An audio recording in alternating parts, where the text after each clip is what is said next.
You know, we give importance in our life to things that we value. And values are caught, not taught.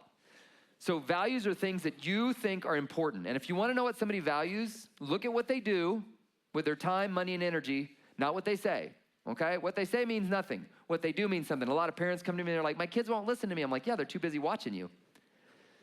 That's why they won't listen. You say one thing and you're doing another. Your kids know what you value.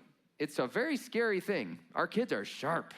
They know what we value. So there's this verse in Deuteronomy. It's right after God has given the 10 Commandments. And he says this.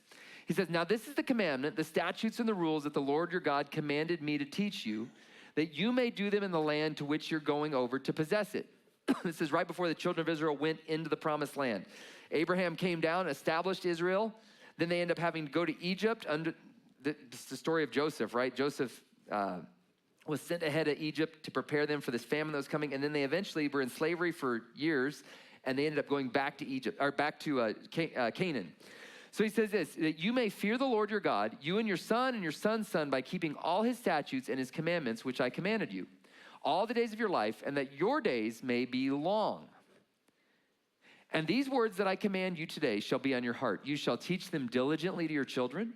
He says, if you're going to really do this right, you need to be teaching the way to honor God to your children. And remember, they're watching more than they're listening. Are you living in a way that's honoring God? You shall teach them diligently to your children. You shall talk of them when you sit in your house. What's the conversation like at your dinner table? What are y'all talking about? Is it something of eternal value?